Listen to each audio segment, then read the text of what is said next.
computer.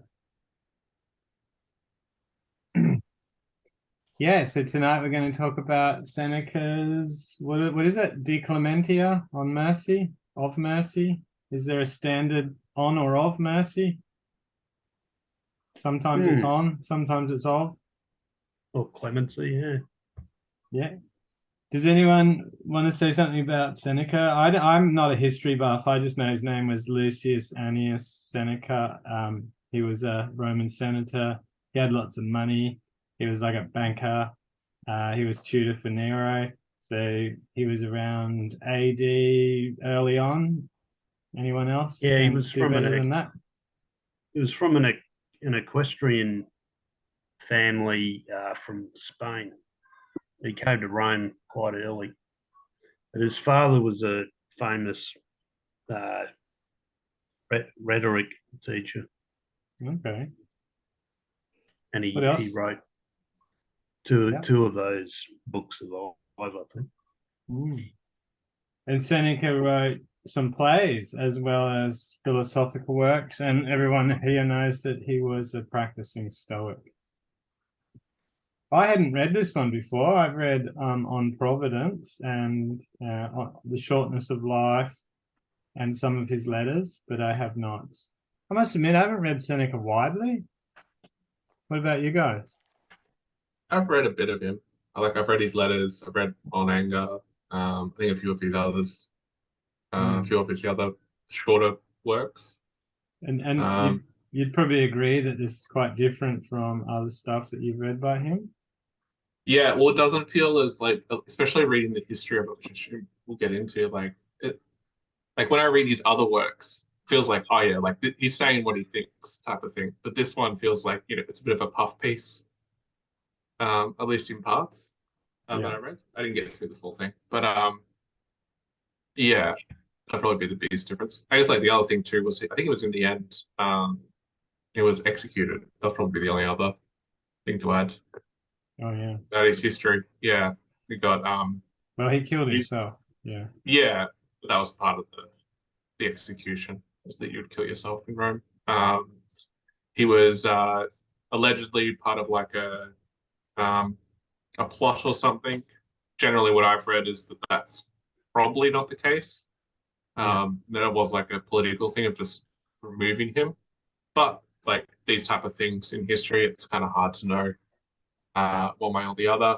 I guess like one other thing would be that the Christians tried to claim him. That there was like that Saint Paul had like baptized him or something. Yeah, there were some letters between them. Yeah, but those were forgeries, most likely. But I think they thought they were real for like 1,000 years or so, right? Something like that. Yeah, I had influence. I was reading just at Wikipedia that they had interest over Calvinism as well, or at least in some part, John Calvin was like responding to the Stoics.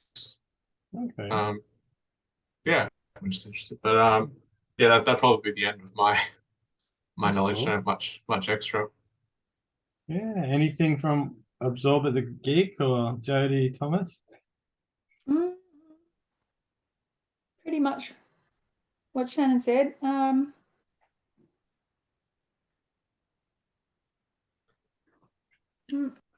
find he's widely misunderstood, and I don't want to get into that because it all gets very complicated.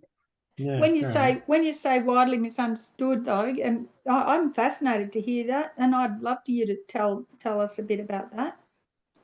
In what like the sorts of groups that might have misunderstood him, or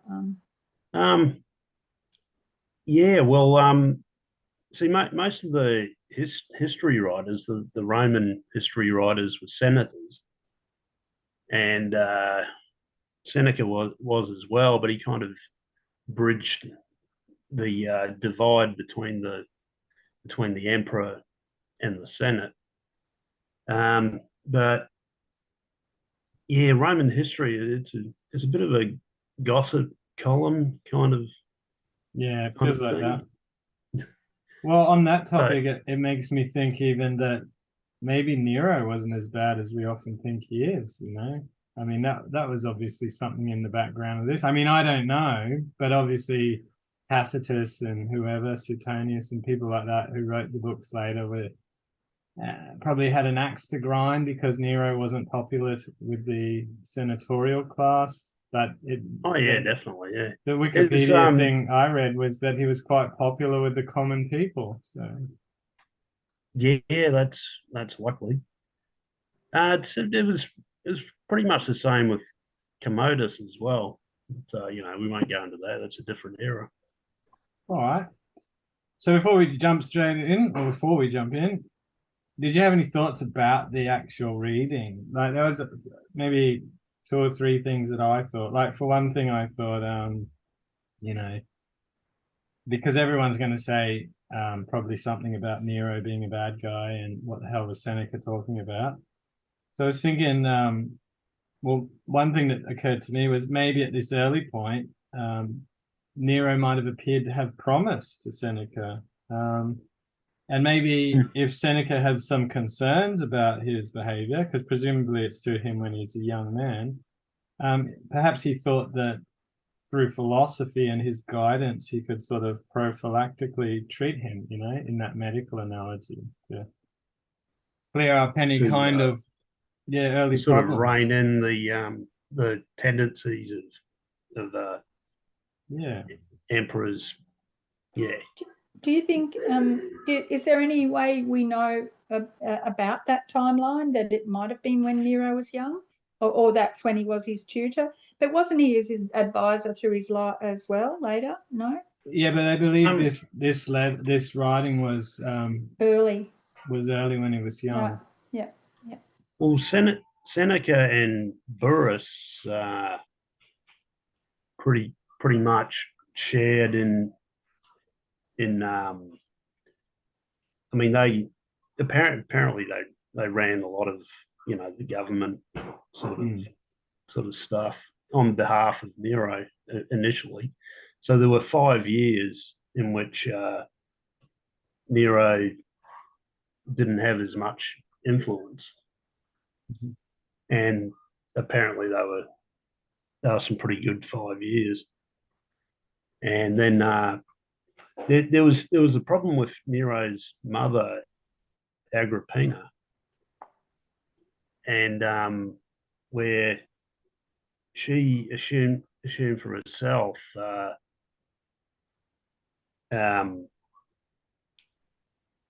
she held a lot of influence over Nero, and she pursued that.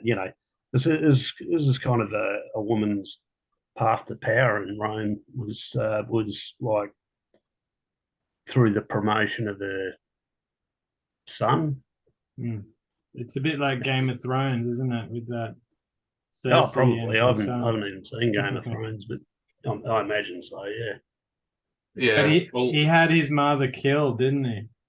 He did. Yeah. He got the shits with it, I guess. In the end, the Senate also had their view on this. I'm pretty sure the different groups within the Senate. Yeah. Well, we've got a new person, Johnny P. Hello, nice to meet you. His audio's still connected. So did you guys have any thoughts before we jump into it about like that, or along that line, like what you thought about the text in general, as in the context?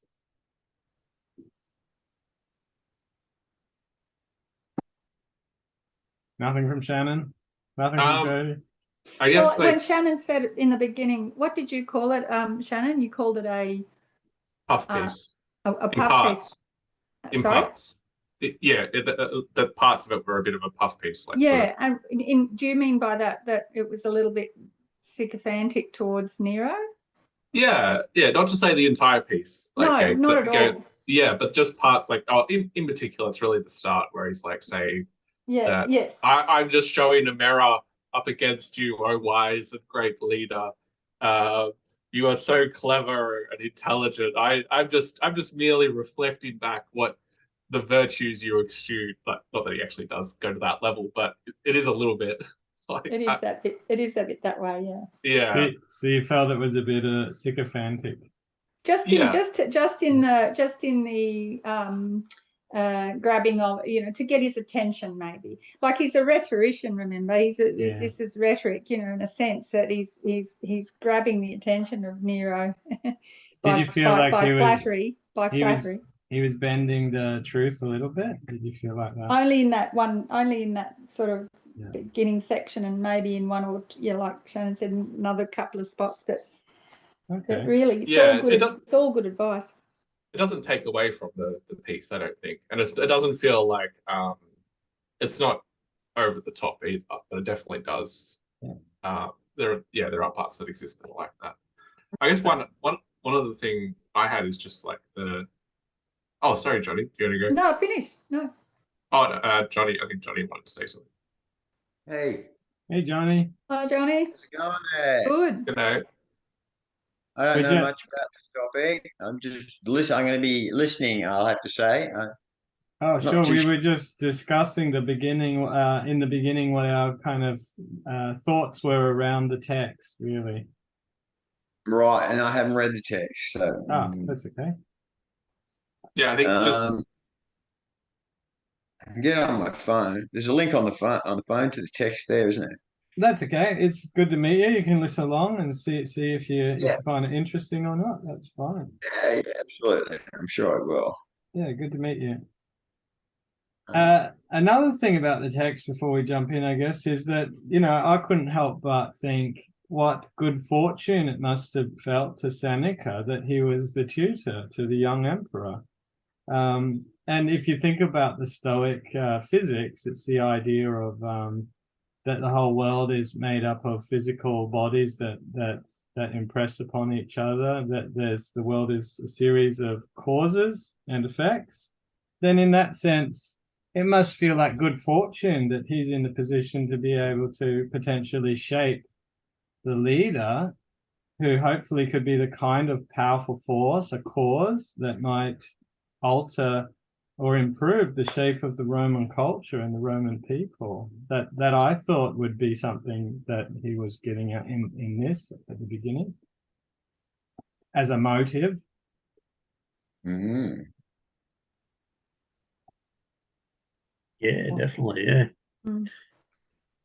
And highlights maybe the same kind of failure that Socrates notes earlier on, where he maybe Nero just wasn't nearly as bookish enough or interested in philosophy to take Seneca's form of exhortation and education. Maybe he was quite happy for these old guys to run the state for him and do art and whatever else he was interested in, right?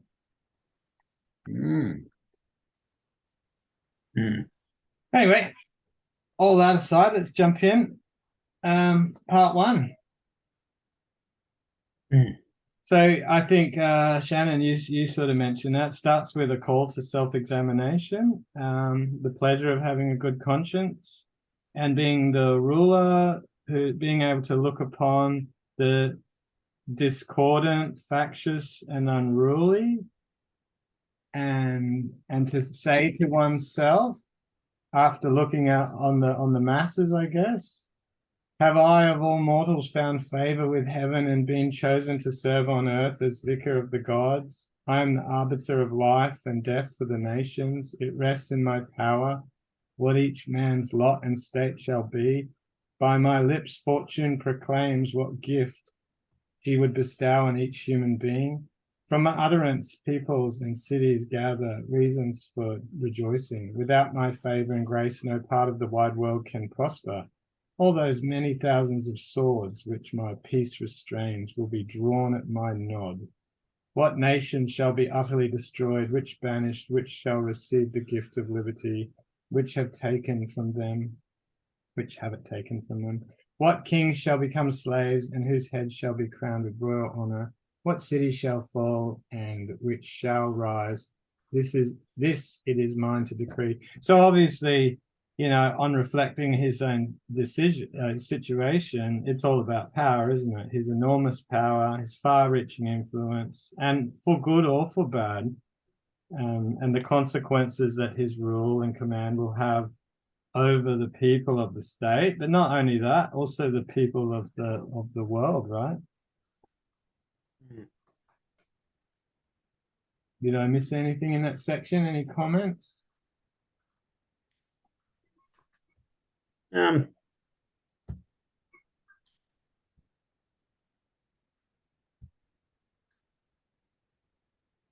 Yeah, he's speaking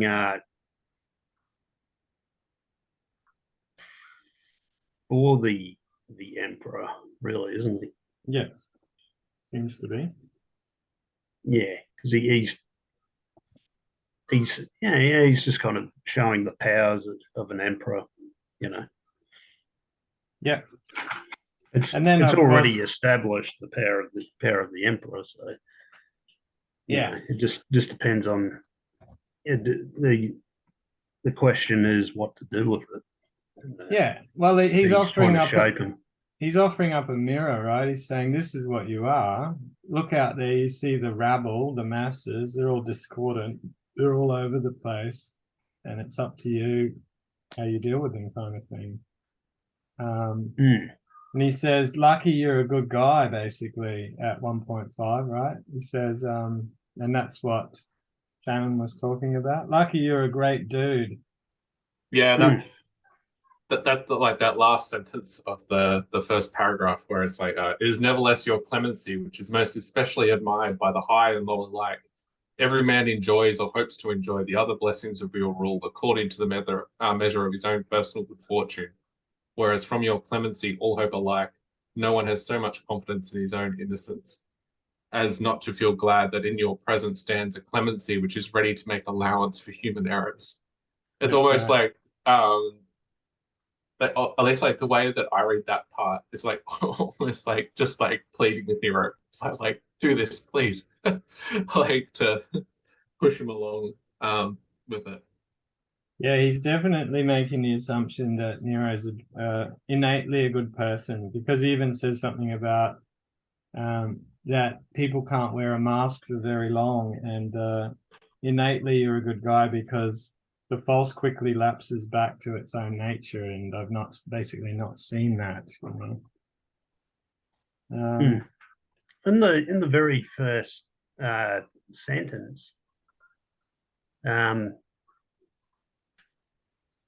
it's a little bit convoluted, because he says, to write on the subject of mercy I've undertaken in order to serve in a way the purpose of a mirror, to reveal to you yourself as one destined to attain the greatest of all pleasures. Yeah. So his self is necessarily merciful. That's what he seems to be saying in the very first sentence. So he's gonna prove to himself, you know, throughout to Nero throughout this essay that the usefulness of mercy. Yeah, but I think he is saying he's good, because he says really that it's pleasurable for two reasons. One, the first reason is because virtue is its own reward, and it's the greatest of pleasures then. But secondly, examination of a good conscience gives a person a sense of pleasure. So he's saying, in being your mirror and showing you what you are, you probably feel good about it. You feel pleasurable. That's funny, how I because read that. The word conscience is pretty much the same in Latin. You see a very similar expression in Seneca's The Shortness of Life. He says people who've done really bad things don't have the pleasure of revisiting their memories because they have a guilty conscience. So he does a very similar thing.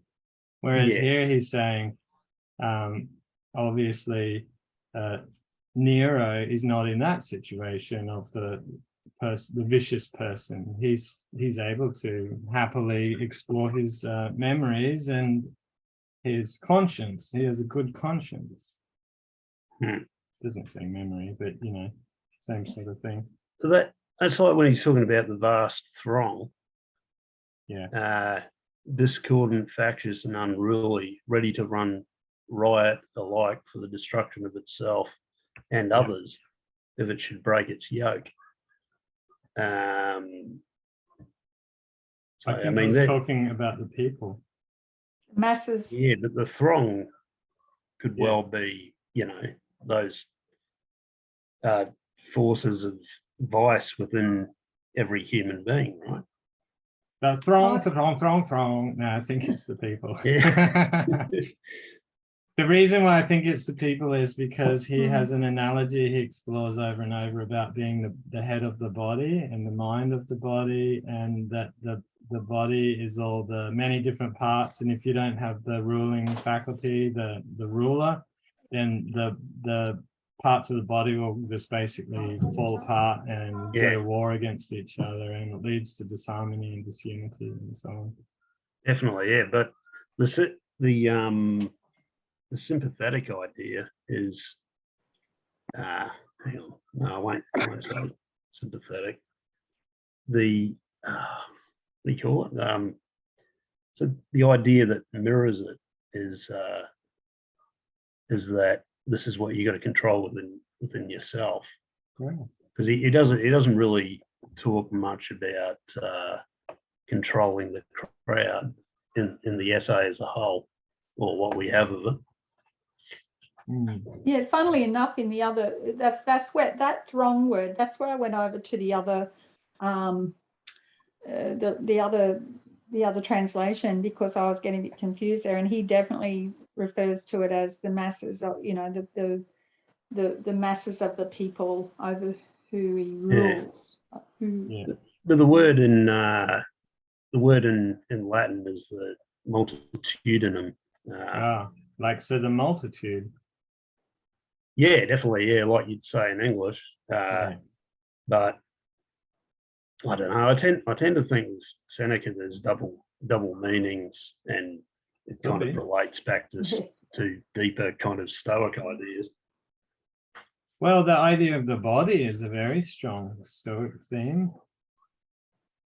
That you've got a unified mind, especially a unified rational kind of faculty, which really symbolized in the ruler, the emperor, and the rest of the body without that could quite easily fall into disarray. It needs to be managed by this active divine kind of part. Central position, I guess one of my friends says. Yeah, you got a central position, keep coming back to make that your anchored place. Yeah, so he's this anchor for the society, I guess. Yeah, but you could be right, absorber. Interesting. So going to number 2, mercy. I'm just looking at my notes. I've got mercy is a virtue of sorts. He keeps referring to it as a virtue. And he says some people think of it as not useful, but he's saying, well, no, actually it is, because a bit like a medicine, just as medicine is used by the sick, yet it is held in honor by the healthy. So that's his kind of example there about the value of mercy. And he talks about pardoning should not be common, shouldn't be a common thing. It shouldn't be overused. Otherwise, it removes the distinction between good and bad, and the loss of that distinction leads to vice in the populace. Yeah, I think just that second paragraph's interesting, because when I was just looking at the title, my immediate thought was fairly similar lines to that first paragraph. So the first sentence in that second paragraph, where it's clemency is kind of more like when someone screws up. So it's good to see where Seneca is thinking through those ideas, and he's immediately sort of cutting off at the pass, or at least attempting to the objection that would probably come to mind. And it also invokes this medical analogy that we like to talk about, since we've all read Nussbaum. Yes, we do like to talk about. Yeah. And also, of course, this is a familiar argument that was used by Plato in the Gorgias, if you guys remember, about this metaphor of the doctor and of paying what is due. Do you remember that? No, I don't. But yeah, I know it comes up a lot. The idea was that it's not healthy for the soul of the person to get away with doing the wrong thing. In fact, it's much better for them to have to pay back what is due, and that's the role of justice, and therefore the role of the legislator is kind of part of that. Obviously, here in the Roman context,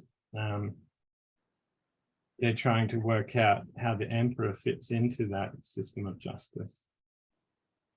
I like the sentence, we should maintain the mean, finding the middle way. I just really like that, because you can't, it's just as much a cruelty to pardon all as to pardon none, So yeah. I thought that was great. So he's saying like, oh yeah, we we don't talk about this because only when something bad happens.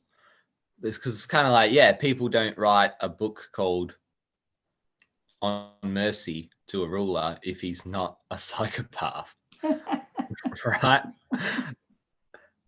Well, I don't know. That's kind of the thing. He's saying, look, if you look at yourself in the mirror, you'll realize that you've got absolute power, and that in a sense you stand outside of the secular rules for justice. Like if you go and murder someone, there's probably not much that's going to happen about it. So what does that mean? And in a way, that's what he's unpacking. He's like, well, you could kill whoever you want, you can do whatever you want, you're godlike in a certain respect, but and later on he'll then say, but how would you like the gods to be? Would you like them to be angry and vengeful, or would you rather have them be forgiving and merciful? So that kind of idea. But that'd still be a book called On Justice though, right? Where he'd say just because you're a king and you're above the law doesn't mean that you don't have to be just. Just is beyond the law and what you can get away with. It's the state of the soul. You need to cultivate that in the state of your soul. I think that's part of it, and that segues into part 3 here, because he tells us what the book's going to be about, right? He says basically that there was going to be the book should have 3 parts. That's what he says. And the first part deals with the remission of punishment, the second with the nature of mercy, and that's going to talk about some of the vices that appear as mercy, and he offers some definitions. But the third part is about inquiring into how the mind should adopt this virtue and establish it and make it its own. So maybe that's what you're talking about, Ashley. But of course, the problem is half of the work is missing. We've only got part 1, or book 1, and a small part of the second part. That's right, isn't it, Absorber? You probably know more about what happened to the other parts.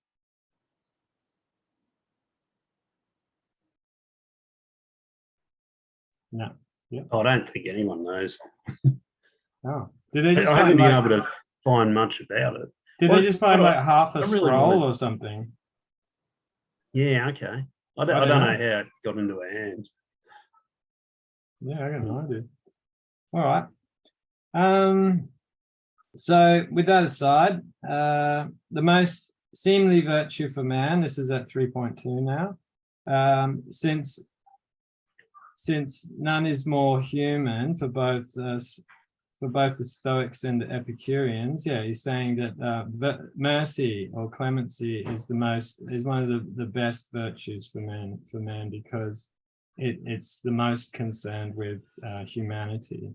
And for the Stoics, it refers to the philosophical idea that the Stoics are interested in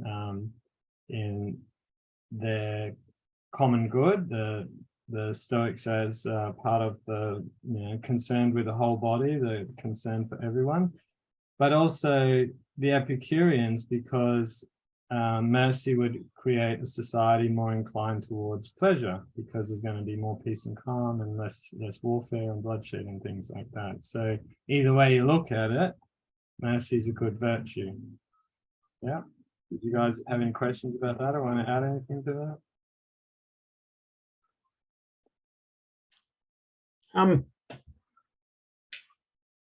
If you've read Natural Questions, right? No. Another Okay. Seneca work. No. Well, in that he talks about Caligula, having gone through the reign of Caligula. Mm-hmm.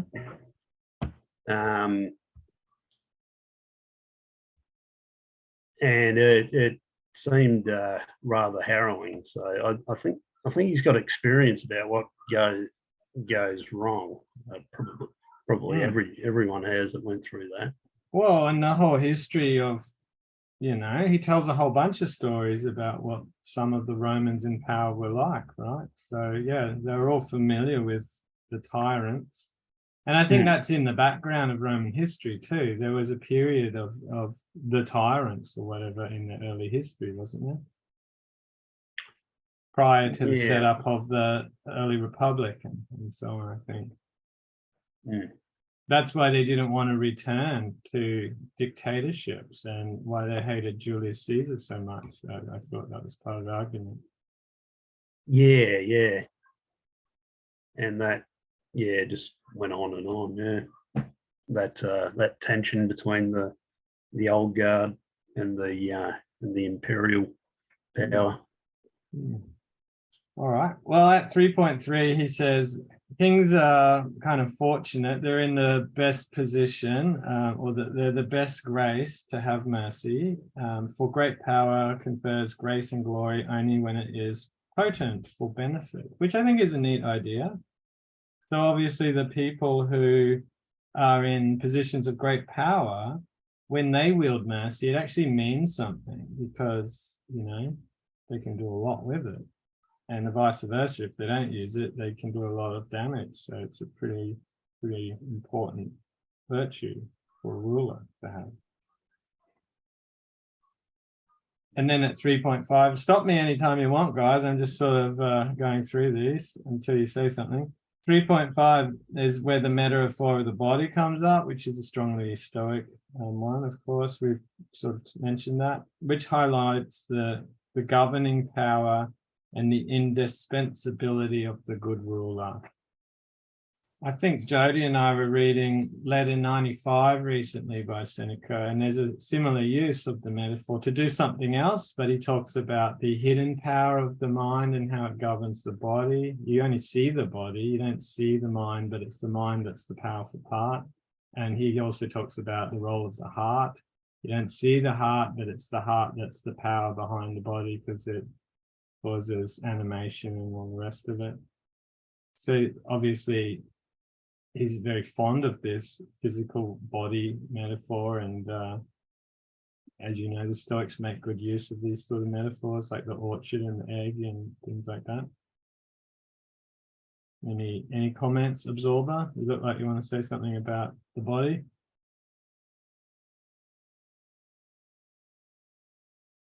No. No. Okay, he makes this kind of. Sorry, that's at 3.5, the metaphor of the body. Oh, yeah. I think it's a great metaphor. What do you think about it, Jody? It comes up a few times. You're muted. You're on mute. Jody, you're muted. Yeah, look, I was just going to bring attention to that word throng again, because he's used that word throng, the vast, in the same way, this vast throng encircling the life of one man is ruled by his spirit, guided by his reason, and would crush and cripple itself with its own power if it were not upheld by wisdom. So that's repeat, isn't it, of that earlier sentence? Yeah, your he says that up ahead, doesn't he? Where are you reading from? End of 3.5. Oh, okay. Yeah, there you go. That's right. Yes. And in a way, it shows he carries this theme on in number 4, it's starting at 4, where he makes a sort of psychological comment that men men love their own safety. And so the good ruler provides men with the ability to be safe, really, because the ruler holds it all together. So if they don't have a good, generous, beneficent, merciful ruler, if he was there or some accident happens, I think he mentions the horse getting away from the reins or whatever, the people could just as easily turn against themselves or be destroyed by outer forces and things like that. So yeah, like you said, yeah. Ready? We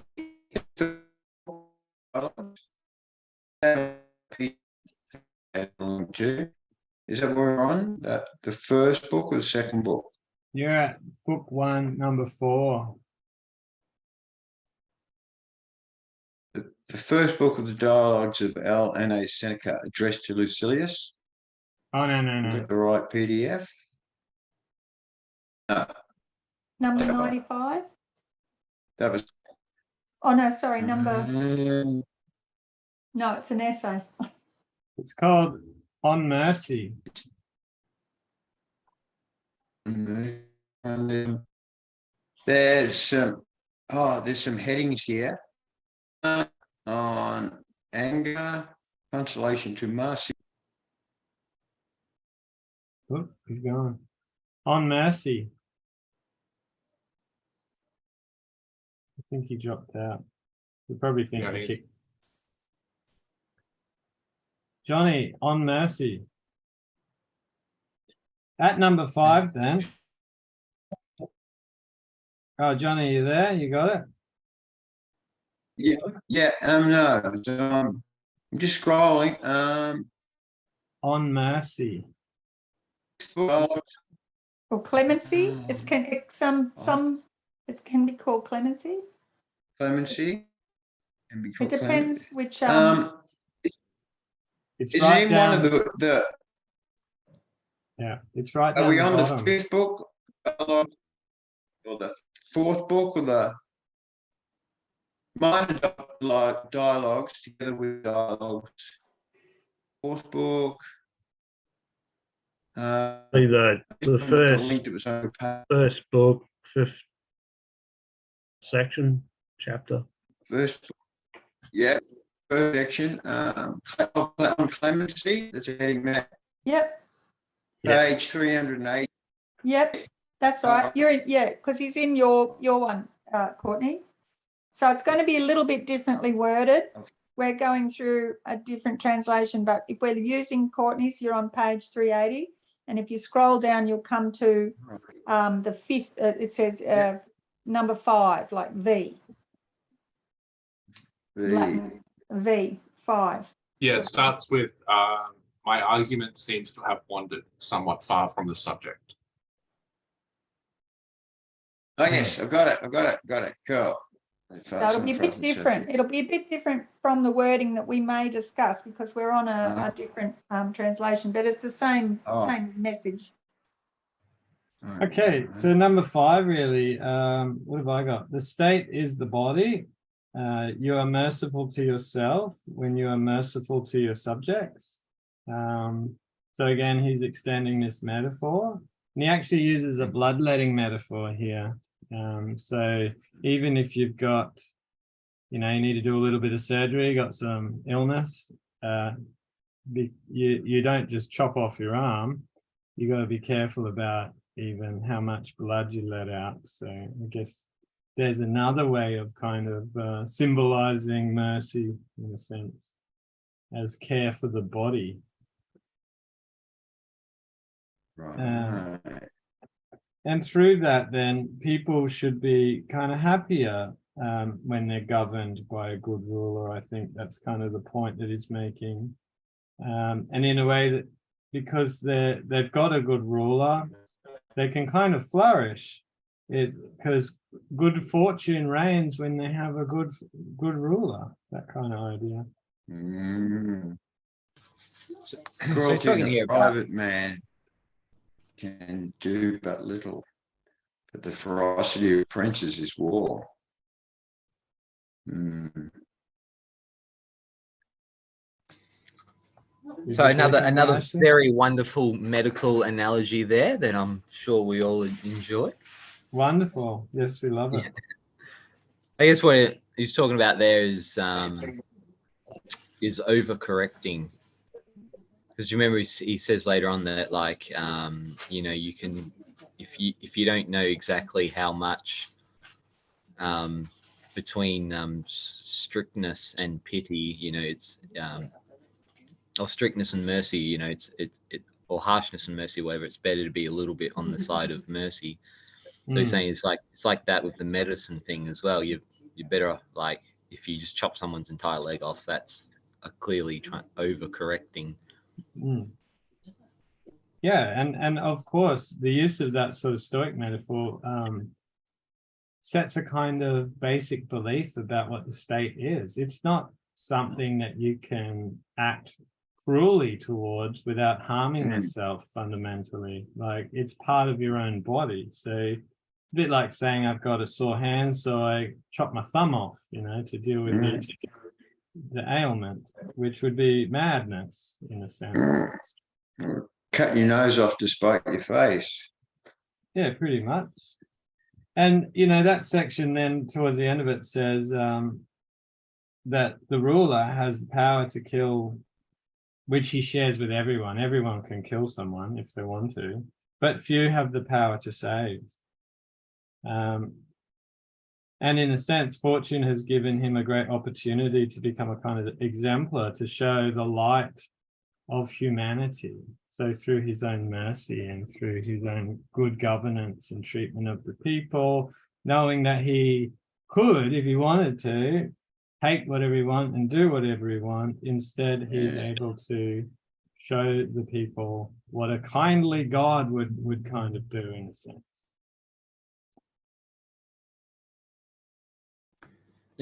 It's also as well because Seneca believes that, like, everybody, because no one's the sage, everybody will sin.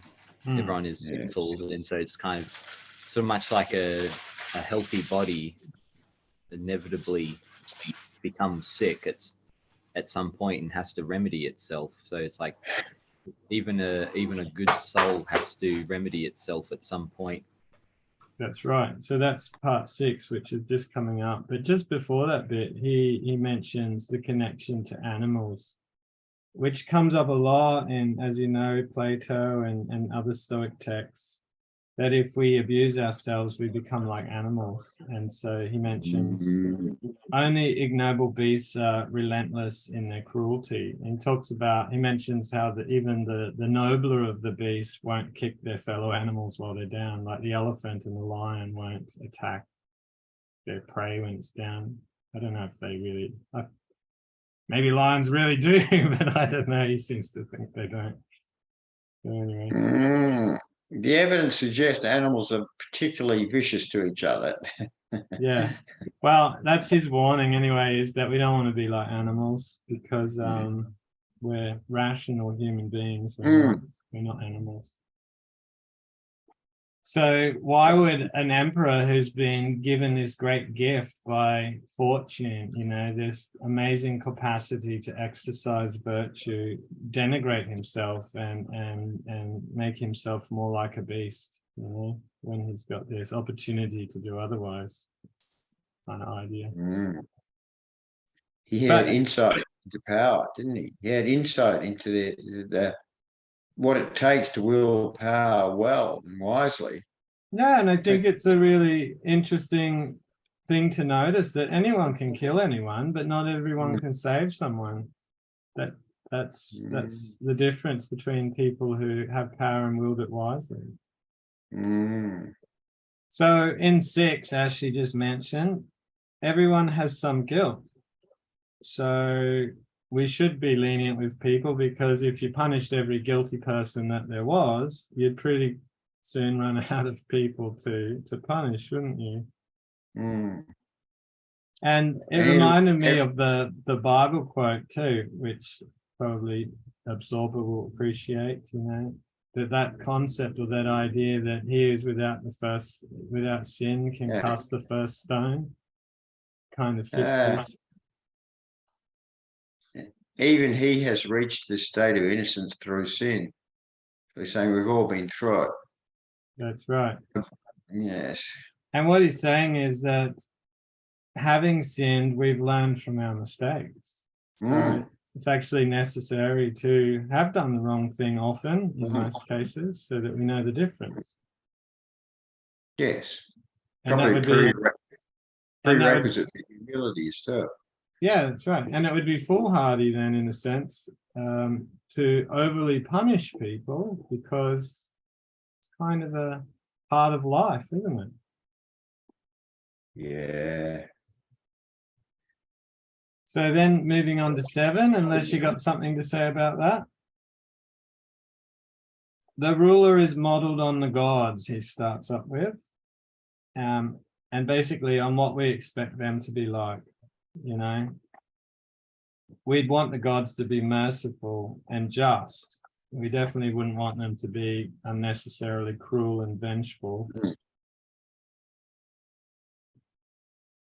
And then he highlights some differences between private citizens and the ruler.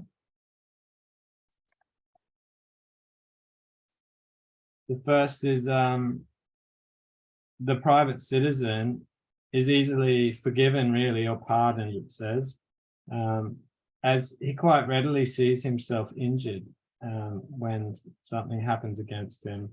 And he's also afraid that if he doesn't react against the person who injures him, that he might become like a doormat, you know, that people will be able to take advantage of him again in the future.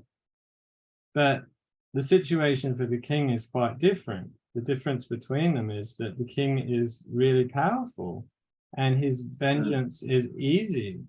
In fact, it's probably harder for him not to exact vengeance in some ways than to actually do it. And he can punish without consequence. But if he's able to not exact vengeance on the people, then and he's merciful, that will bring praise from the people and add to his reputation. Mm. Is that right, Jody, or did you get anything out from different from that? No, that's fine. Yeah. Mm. Sounds like he's trying to have an input into what the quality of the gods, trying to fabricate the gods themselves, not like they're fixed beings with fixed personalities or styles at all. It almost it's like a conversation where he's saying, would the gods do this, this, and this? They may be more this way or that way. Yeah, but he's definitely assuming that the gods in this cosmos are benevolent, and in some way the ruler should act similar to the way the gods are conceived. Just remember when you were a child, right? And you found a magnifying glass for the first time, and I remember this, and I used to burn ants and you'd watch them sizzle and you'd take you now? Oh dear. And you'd take great pleasure in it. And then I think it struck me one day, I thought, I wonder if God would ever do such things to me, you know? So, yeah. And we hope that God wouldn't be like that. We hope that God would, you know, go easy on us and not get his magnifying glass out and burn us. Am I the only one who did that? Come on. Yes, it was silence, my God. Did you rip the wings? Courtney, I did you tried rip the setting wings paper on off? fire. That's what I I did. used to put them into a cup, and I used to go like that with the cup, right? And they'd get really dizzy, and then they'd walk really funny like that. Really? That's all I ever did to them. Oh, wow. I did get the torturing ants. I did get the hose and put it down the nest. Oh, so that's That was with bull ants. So Always, you know, it was a bit of a fair fight. They would bit of a come, fair fight. jump and got a few bites from him. So it never Yeah, I occurred never- to you to wonder if God would be like Shannon, the vengeful God with the floods and the. No, I was too busy having fun. Mm. Isn't it also too, like- Sorry, and I thinking- used to muck around with little, little skinks, the little tiny lizards. And I wasn't mean to them at all. But I used to play around with them like little pets, and one of them bit me and was hanging off my hand. And I never played with them after that. That was the end of that. That was the end of that. I think the biggest thing I ever did was tie cotton to Christmas beetles' legs and fly them like a little kite. Oh yeah. Used to have lots of them out west of Bathurst, and you try this really thin thread to them, and then they fly off, and you'd have like a little tethered flying thing. But they ran out of puff pretty quick. I seem to remember. I think it was very tiring for them. Living in Queensland, I won't tell you about cane toads because we were kind of Oh. encouraged to No, maim and destroy and all the rest. Yes, oh, they got a bad rap, didn't they? Bad run. It sure did. All right. In Right. 8, the people are free. Oh yeah, this starts this section where he's talking about how, and this is kind of a strange section. He says something like, "Did you think you were free to say whatever you want," or whatever? He says, "The people are free. The ruler is the one who serves the people." And then I think you guys will agree, this kind of reminds you of maybe, celebrity nowadays. It's they have to watch what they do and say and where they walk because in a sense they're not free. Whereas the average Joe Blog can go where they want. They don't have to worry about being mugged or, whatever, generally speaking. They don't have to worry about what they say and do because they're more or less invisible. Right. Yeah, just to add on that, like it's also too that they like if they badmouth someone, then they can also have their followers follow through and also badmouth that person. Like that, they have that more amplification ability. Yeah, and I was thinking about poor old Prince Harry. Not that I really care about that stuff, but I noticed on the news they just go on. Like I can't even imagine if this stuff is real. Maybe it is, but they made a big deal. Like there's this headline like Harry has to sit in the 3rd row. How humiliating! And it's like maybe he doesn't even care, but the way they carry on about the rumors and gossip about like what's going on in his personal life, it's ridiculous. Oh, no, it's terrible. But apparently some people are interested in this stuff, right? They well, they brought it on themselves a bit by going to America and becoming victims. But that's the point, right? That's the point of this section, really, is just that. Like if I went to America or I said my dad is a bad guy or whatever, no one would care. It wouldn't be in the newspaper tomorrow. It's a betrayal. It's the betrayal. We don't like the betrayal. I like 8.3, in this lies the servitude of supreme greatness, that it cannot become less great, but you share with the gods that inevitable condition, for even they are held in bondage and by heaven. And it is no more lawful for them to leave the heights than it is safe for you. You are nailed to your pinnacle. Yeah, that's brilliant.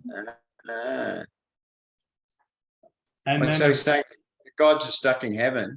They're nailed to heaven. Is that what he's saying? Yeah, and that Nero is also, in a way, nailed to his position, to the height of where he is stuck. He's yeah. And this is a similar theme that was carried on. You see it in Marcus Aurelius, where he says he'd rather be in a library, just having, doing his own thing, but instead he's shouldered with the burden of running the state. And in a sense, like you hear this with great power and celebrity. There's this great burden that comes along with it. Some people desire it, but I bet a lot of people regret it when they get it. Oh, yeah, they don't know how to handle it. I mean, it starts right from, you can see great power burns so many people out. The people who win the lotto unexpectedly, destroys most of them. Beautiful girls, even you often see beautiful girls who grow up, but the really beautiful ones. That's a lot of power, and most of them don't handle it well and catastrophically badly because it's all disingenuous. It's infected with other predatory type people just wanting to steal that power from them, and that's one of the great, for me, examples of how power is. You've got to be on your game to handle good power, whether it's money, fame, skill in something, highly skilled in something. Yeah. And today we've influencers and that who get power merely through being a celebrity, the cult of celebrity, which started with the rock and roll bands and the TV, entertainers. Get these people who adore them for no good reason other than they're charismatic. You can't. You put charismatics on a pedestal, doesn't end well for either side. How many famous charismatics crash and burn, kill themselves because a deep part of them knows they don't deserve it. They haven't done anything to deserve that sort of adulation or that. It's a God replacement thing, obviously. God's. And we need something to worship. It seems to be in us to worship something. So, well, as an incredibly handsome man, I know what that burden feels like. The burden, the struggle is real. Yes, that's right. But Shannon, when you were saying, the puff piece, right? Well, look at 8.4. You can no more hide yourself than the sun. A flood of light surrounds you. Towards it, everyone turns his eyes. Think you to come forth? Nay, you rise. Like he's saying that he's the sun. So yeah. Right. Yeah, that's a good pickup. It's like it's just so like it is like, at least it is just those little bits. They're like it's like you're giving the dog a pill and you put it in like peanut butter. Yeah, it would have kept him going. I agree. Because I could just imagine the Nero going, yeah, this is boring, blah, blah, blah, blah, blah. Get to that bit about the sun. What was the bit about the sun? Yeah, I like that bit. I like that bit. Well, I like the bit where you say, when I speak, nations tremble, and it's like lightning and thunder. Yeah, that's pretty cool. Which is the next bit. Your words are heard by nations. Your anger and violence are basically terrible, right? You cannot be angry without causing everything to tremble, because you cannot strike anyone down without shaking all that is around them. As the lightning stroke is dangerous for the few, though feared by all, so the punishment born of great power causes wider terror than harm. And not without reason, for when the doer is omnipotent, men consider not how much he has done, but how much he is likely to do. That's a good point, though. Which expectation.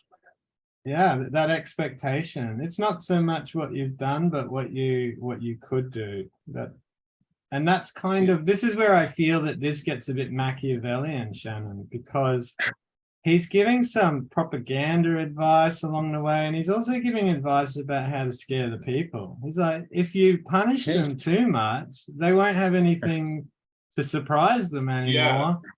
And they're likely to get desperate and fight you back. But if you just scare them enough, And it's like sometimes he'll sort of put it in the wording of virtue, but there is sometimes this like real politic about it, like where it is just that, like you said, that Machiavellian side of things.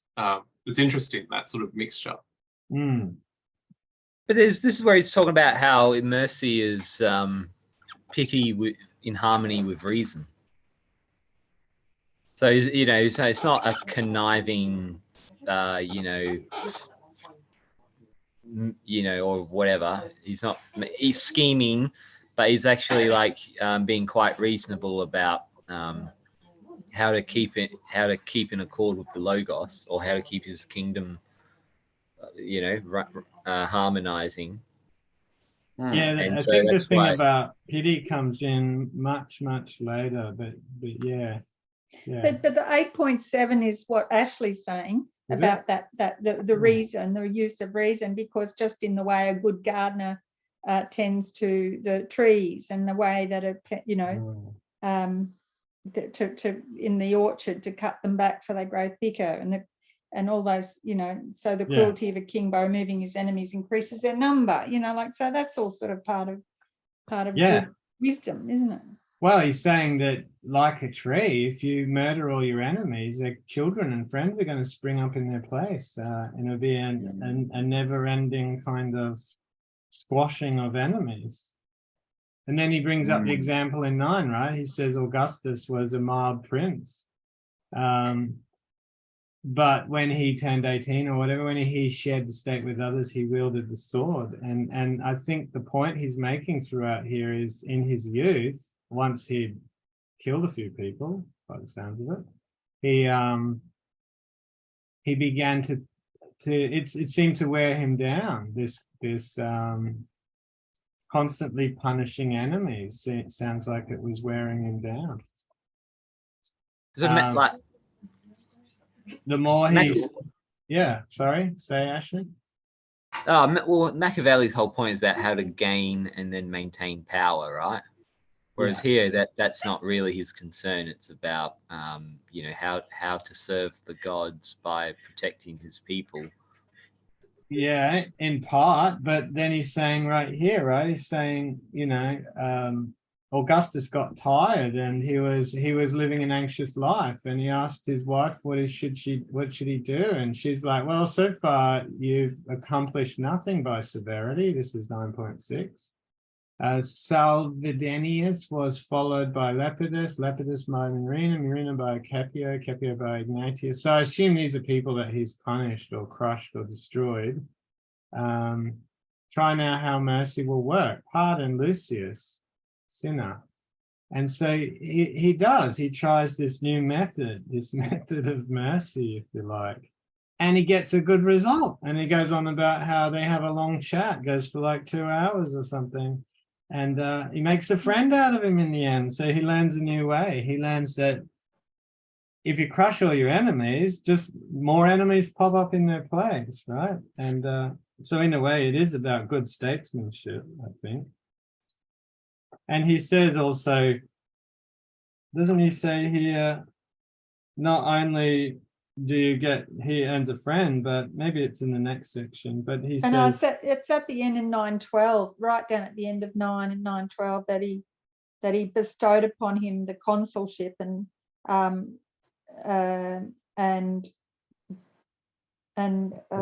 became his sole heir, and no one plotted against him further. Yeah, exactly. So he established security and safety from himself finally by using a different strategy. And how true do you think that story is? What, the one about Augustus? Yeah. Yeah, I don't know much It's all about hearsay, Augustus. isn't it? All hearsay by the historians. Well, apparently, it's Cassius Dio, has that story in his histories, but it's some of the details, you know, different. Like it was in Rome when this all happened, but it still seems like. Sorry. I mean, it still seems. I'm sure it's a bit creative license, you know. Do you think Seneca would really care about, you know, spoiling a good story for the truth? No. No, I mean, because he's trying to make a point, you know. So it's an analogy. Yes. But also, right, for the Stoics and for a lot of these Hellenistic schools, the argument was a form of medicine. So they would be liable to change the narrative, I guess, if it created a better rhetorical effect. It makes sense, right? So yeah, I'm sure it might make his he might give him a better soul, but then if he goes, huh? What? I was nice to everybody and I still got plotted against because, hey, people like to be in charge. People like to have power even if you're nice to them or not. People are just greedy for power. But obviously too, Ashley, we have to assume the story's true because he's talking about his great-great-grandfather or whatever he is. So I'm sure what's his name, Nero, knows the story of what Augustus's life was like. He would have studied it, you know, he would be completely familiar with it. So it probably wouldn't pay for Seneca to kind of make up stories. Or maybe he can embellish them and make them sound better, but you know what I mean? Yeah, it just means when you're embellishing stories, you're sacrificing truth, objectivity, reason, these kinds of things. That's true, but think of, say, what about Kim Jong-il, right? Or Kim Jong-un? It's like, remember your grandfather? You know how he was born out of a volcano and he had golden hair? Oh yeah, of course, yeah. Yeah. Maybe there's a bit of that going on. They're tyrants, right? Which is like the opposite of what Seneca is trying to achieve. He's trying to make someone a good king and not a tyrant, and distinguishing those two. True. Yeah. Who knows? But anyway, at 10, right? He talks about, and this connects to that story, because he said, what else did he get out of it? Not only did he secure safety for himself and earn the respect of the people, but he also got a Domitius, Messala, Asinius, and a Cicero, and all the flower of the state. So suddenly, because he made friends with this dude, he used mercy. People weren't scared of him anymore. He was able to settle down the state and have all these useful people around him that could help him run the situation. So, again, that's another practical benefit of putting people at ease and giving them important jobs to do without them having to worry about whether they're going to get the head chopped off or not, probably. Very practical. So this is why we don't chop your head off. Mine. That's why I'm in Brisbane and you're in Perth, so you can't chop my head off. Oh, yeah, in exile. Yes. Well, who's in exile? You guys are in exile. Yes. Yeah. But anyway, you guys are living in the past. It's 6 o'clock over there. Really? Yeah, it's 8 o'clock here, so it must be, you guys are living in the past. And I mean that in the nicest possible way, actually. Living in the past. Mm-hmm. I'm in Singapore at the moment. Oh, there you go. Hi, Singapore. In exile. Exiled to the Far East. Oh, exile here. Did you try to overthrow the emperor? Yeah. The Emperor McGowan. Yeah, you got to be careful what you talk about now that you're doing a bit of traveling. Don't fold the newspaper in half with Kim Jong-un's face on the front cover, whatever you do. Yeah. Don't throw any litter on the floor in Singapore. Yeah, you better put your chewing gum away. Oh, yeah. I was talking to a Malaysian the other day at the vape shop who migrated. He's been to all those cities. He said Singapore is just next level. It's just so controlled. It's unbelievable. It's like, but they prospered so well that it's just everything's super controlled. Everyone's in fear. They don't do the wrong thing. They're really scared. Geez, sounds bizarre. All right, back on track. What's number 11? I do not call weariness of cruelty mercy. And he's starting to praise Nero again, right? He's like, you haven't killed anyone, Nero. So as far as I'm concerned, you're a really good guy. And I assume, maybe I'm wrong, but I assume this is in contrast to Augustus, who everyone loves. He's a legend, but even it's not as clean as you, Nero, because he killed a few people on the way to the top. Is that right? Or am I reading too much into that? Oh yeah, well, because he's comparing them by age. You say by Augustus's age, he did all of these things. Yeah, and because he was a young-headed hot guy, a hot-headed young guy, and then after that he developed his mercy. Did you just say he's a young-headed hot guy? A hot-headed young guy. Hot-headed. That's a worry. How long have you been married for, Ashley? Not long. Still can divorce. You gotta watch out, young-headed hot guy. Rightio. Give me a second husband. You watch out when he goes down to the Bain Marie downstairs in the hotel and asks for cream of some young guy. You know what's going on, all right?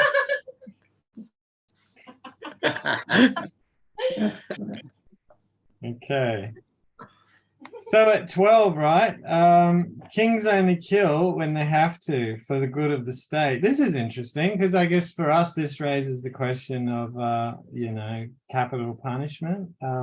Obviously for Seneca, it makes perfect sense that the king will have to kill people at certain times. And he compares the kind of killing the king will do with that the tyrant does.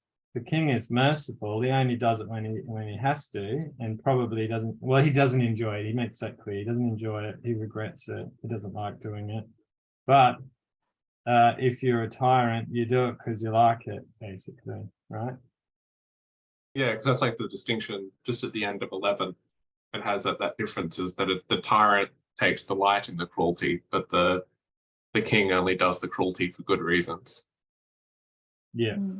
And he gives the example of Lucius Sulla, and that's a weird one because the way he puts it, Lucius Sulla sounds like he just massacred people kind of for fun, but I don't know. I looked up, sure, I didn't have a lot of time to research it, but I had a quick look online and basically it sounded like a civil war.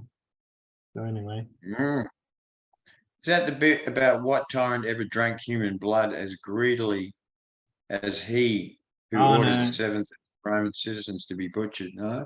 Oh yeah. That's the bit. Yeah, that's right. And who, on hearing the shrieks of so many thousands beings put to the sword as he sat in the temple of Bologna, said to the terror-stricken Senate, "Let us attend to our business, conscript fathers." Yeah.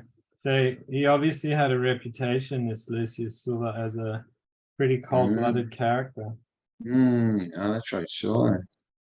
But then his point is the stricter and harsher and crueler, I guess, that the ruler is, the more he's fearful of the people around him and the people, even the people who protect him. He says, and it leads to a kind of paranoia. And he says he is hated because he is feared. He wishes to be feared because he is hated. And then he quotes this Greek saying, "Let them hate if only they fear," which he brings up again later as a kind of terrible saying that people have. Why, let them hate me if they fear me too. Yeah, let them hate if only they fear. Is that right? Yes. Why? Let them hate me if they fear me too. Oh, yeah. We're reading from different translations. Same thing. Yeah. It's the same, yeah. But in 12:5, that's interesting the way, because in the panic when people are threatened and with suffering and death, they'll try to escape through the very objects that had made them run and will trample them down in their fear. And so that no courage is so bold as that forced by utter desperation. So he's just saying, you don't want to push people to the point where they will act with courage and bravery to destroy you. Yeah, and we say that in English, right? We say you don't want to get a rat in the corner. It's kind of the same idea. Like if you prevent someone from getting away, you've removed all their opportunities to escape you, for example, then they've got nothing else they can do except destroy themselves by trying to destroy you. Yeah. Revolt. Yeah. He says something about. Sorry. Yeah. I was just going to say, that's what we suspect is going to happen in China, isn't it? I don't know. You're really into these political and just in the modern context, the repression over there, apparently it's going to explode at some point. No. Fear in moderation restrains men's passion, but in excess it makes them desperate. Oh, that's what you were talking about, Jodie. So. Yeah. Is that are you going, where was that in? I made some notes on a piece of paper and I just sort of going through them. So at the end of 12 going into 13, or? That's right. Yep. And at 13, we get the gentle ruler can trust his guards. In fact, he kind of puts it in a neat little way, right? He says they will be proud and willing to undergo any hardship as a protector of the father of the country. But if he's harsh and bloodthirsty, inevitably he gets the ill will of his own henchmen. Yes. So yeah, it pays to be a nice guy. Probably this would apply to being a boss, right, Shannon? This Machiavellian stuff here. Yeah, well, that's probably. Sorry, I just had a phone call, but that part about the henchmen stuff, that was another part where it was kind of like that little bit more Machiavellian of like, well, if you're just going off self-interest, like you should do this. Yeah, It's, well, like, it's not as pronounced, obviously, as Machiavellian. Like it's not full on, but there's just those little like crumbs that sort of.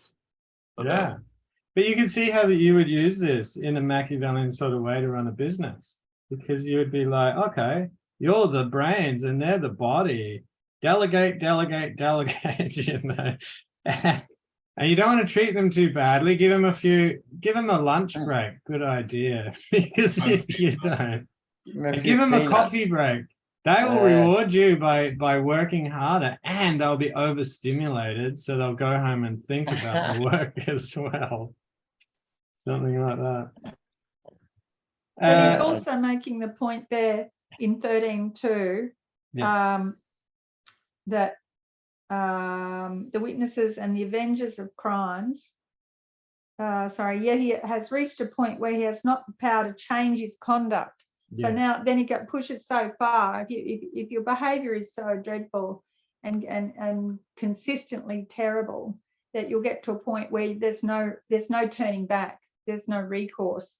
And so added to all the rest, this is still cruelty's greatest curse, that one must persist in it, and no return to better things is open. So he's really taking it to the extreme there, of course, which is what he's trying to do. Yeah, and it raises the question, because this topic actually gets picked up fairly heavily in Margaret Graver's book, Stoicism and Emotion. She has a chapter on this part of Stoic theory, actually, on cruelty and brutality, and especially the link to it as a disease of the soul. And it's the idea. It makes you wonder in this context, what you just said, Jody. Does he mean that the curse of cruelty, that one must persist in it, is because if you do try to stop, your enemies will attack you? Or does he also mean that being cruel changes the physical composition of your soul, and it becomes almost a compulsion that you start to enjoy it, and it becomes a part of your character, which is something that the Stoics are interested in. Yeah, all those deep negative emotions are addictive. It's past a certain point, they become very addictive, don't they? Well, the Stoics will say that it changes the shape of your soul, and you will become more animal-like, for example. You develop dispositions. Yes. So the Stoics thought your soul was a mutable thing that could be changed through your actions. Yes, indeed. Yeah. Not through your through your actions, but through your beliefs as well, fundamentally. So basically, for the Stoics, everything is physical. So your soul is physical. Really? And if you hold certain beliefs, it will change the shape of your soul. So in this case, once it changes shape, it's a bit like that idea of habit. There's a plasticity to it, and it will harden with repetition. It will take on a fixed shape. And therefore, it's often hard to change your behaviors because they get hardened into a particular form. They become your norm. That's a fixed concept. Yes.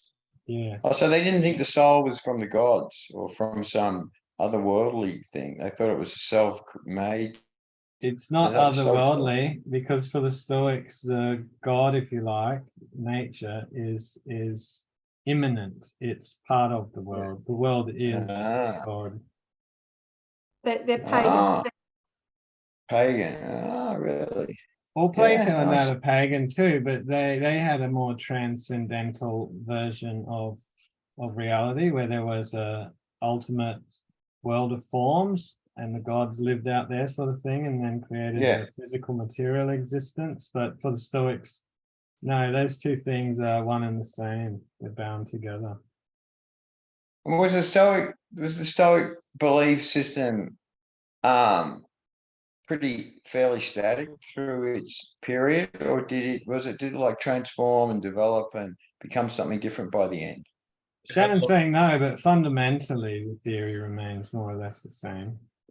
I would say there's a lot of changes over the time period. Like there's a lot of difference between the history usually gets divided up into three categories: the early Stoics, middle Stoics, and the late Stoics. So what we're reading at the moment is the late Stoics.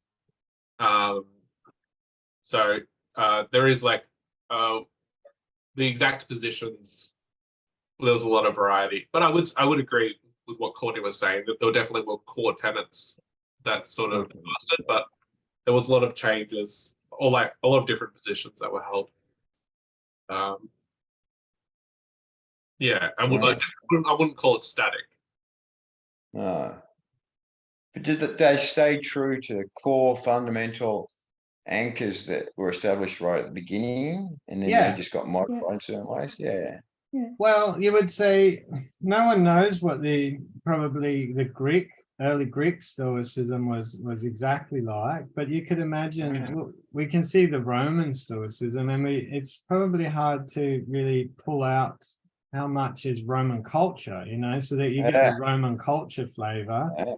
And that's what we're seeing here distinctly, is this kind of idea about imperial rulership and stuff is part of it. But fundamentally the metaphors and the fundamental structural beliefs underneath it remain the same, as far as I can see. I didn't even know it came from as far back as the Greeks. I just thought it was a Roman I thought it was a Roman thing, the Stoicism. Yeah. Zeno of Citium. Oh, right, excellent. The Stoa. Right. Yeah. BC, is that right? 300? 300. Yeah, it's after 300 BC. Socrates. Yeah. Right. Yeah. But anyway, guys, 13.3. Sorry, I just That's the don't one want us I'm just to. looking at. 13.3, right? But I was just going to say that the wretch, it says the wretch to be pitied, Mhm. and it describes all the horrible ways that he resorts to dreadful behaviour and what he does, all the dreadful things he does. And then at the end of it, he says he often fears to die, but more often prays for death, more hateful as he is to himself than to his servitors. Wow. Yeah. So what a miserable, and that's like in the Republic. That's like in Plato's Republic, when he's talking about the tyrant in the Republic, and how the most saddest, miserablest, most miserable person on the earth is the tyrant. Because he's done the opposite of virtue, and if virtue is the sole source of the good, of true happiness, then he's done the opposite. He's poisoned his soul, and obviously has no way of ever reclaiming virtue, of living well ever again. He's taken away his opportunity to ever be happy. No redemption. Doesn't sound like it. No. But on the other hand, he contrasts this now. He whose care embraces all, who while guarding here with greater vigilance, there with less, yet fosters each and every part of the state as a portion of himself, who is inclined to the milder course, even if it would profit him to punish, showing thus how loath he is to turn his hand to harsh correction, whose mind is free from all hostility, from all brutality, whoso covets the approbation of his countrymen, upon his acts as ruler, that he wields his power with mildness and for their good, who thinks himself aboundingly happy if he can make the public sharers in his own good fortune. Yeah, and then he says about the affable happiness, speech, easy approach, blah, blah, blah, blah. Here's such a one the whole state loves, defends, and reveres. So quite different from the brutal tyrant. The wise ruler is actually improving his own lot when he's helping his people as well. Do you think that's a load of baloney, Shannon, or do you think that sounds good? That makes Sounds sense. Sounds like a utopian idealism, doesn't it? Sounds like a good way to run a business. I think I'd say it's utopian. Like if you had a like a kingdom where, you know, everyone was sort of on board with it, like you're probably going to be fairly safe as well too. Like although I guess like this is at the point where they've got the empires. That does make it more challenging. You have more unrest, but considering like the difficulty in traveling at that point in time, you can imagine you'd be relatively safe in that sense. But it would make a boring story, wouldn't it? Can you imagine if Lord of the Flies was like, you got stuck on an island and all the kids got together and they got a stick and they passed it around. You could only talk when you held the stick, and everyone got on wonderfully and it was so good and everyone was happy and they told nice stories and then they went home at the end. You'd be like, shit book. I think I always spoke about this before, but like there was like a crash of like a whole bunch of kids on an island, and they did pretty much do that. Like they just sort of worked together. Yeah. So yeah, that would have been a terrible story. Yeah. But like, and that's why I don't know that story, Shannon, because it's too boring. If You they had sound eaten like- each other, we'd all know it. Yeah. Sounds dubious. That sounds dubious. Knowing man's nature. I can't imagine any empire was run with the utopian principles that Seneca may have been promoting with any sort of structure and cohesion. People are wretched. People are greedy, ugly, resentful, angry, and basically, especially in those. You gotta hang out with some stoics, Johnny. 'Cause we tend to have the opposite point of view. Oh, that's so lovely, isn't it? It's nice. So, there's a few other hippies left. Great. That's it. I'm a recovering hippie. I've come to see the real nature of the world now. Yeah. Oh, the things we used to do in the 70s. Oh my God. The things we believed were coming. No, that didn't happen. Well, I'll just say, Johnny, drugs are not the answer, all right? That's right. Yes. I learned that the hard way, Courtney. The very hard way.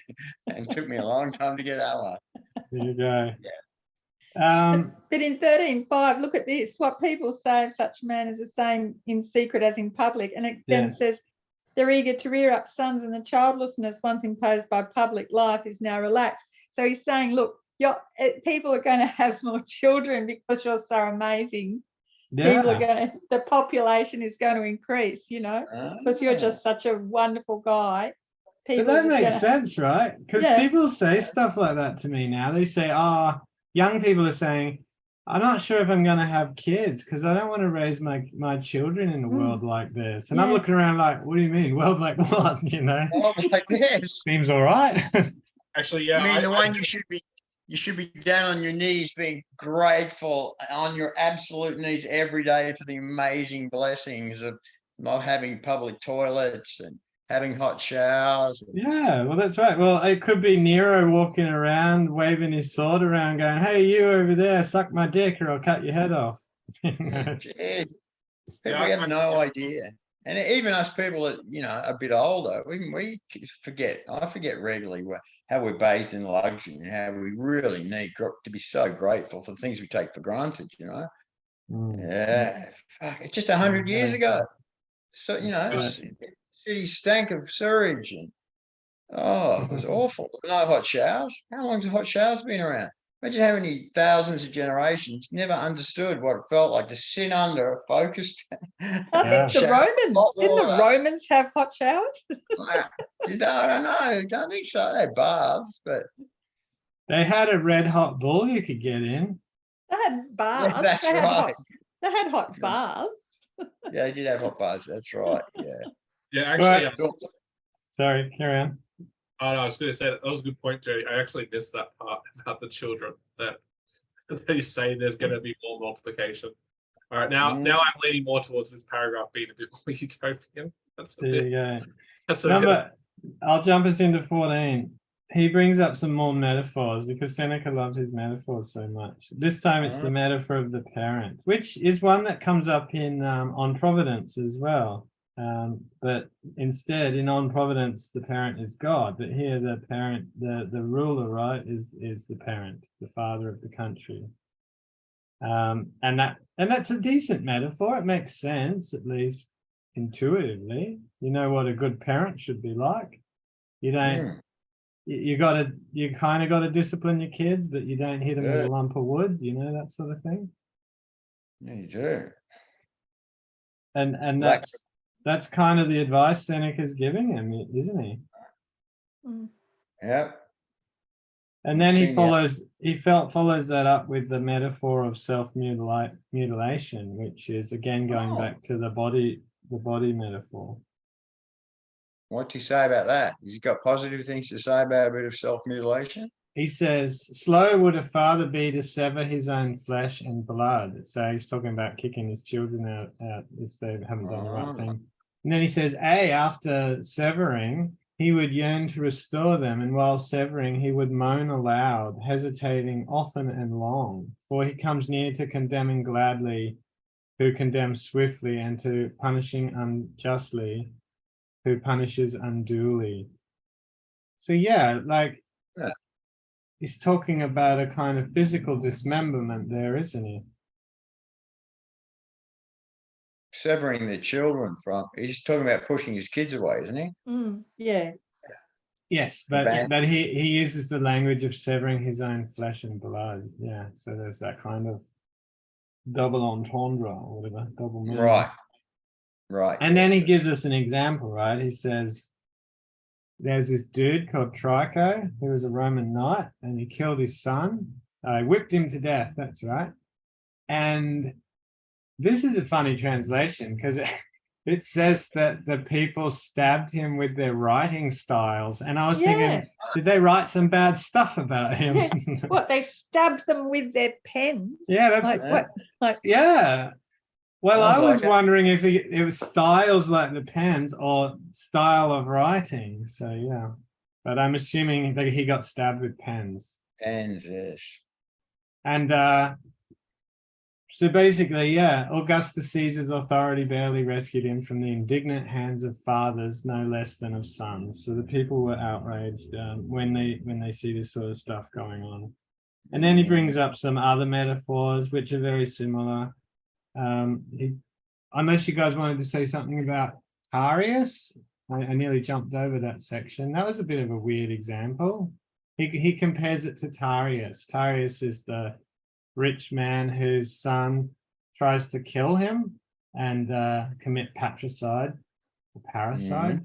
And then he finds out and he gets Augustus to come and sit in on the hearing. Some of it was a bit above my head because I think there's a bit of Roman law going on that you might need to know because there's that thing about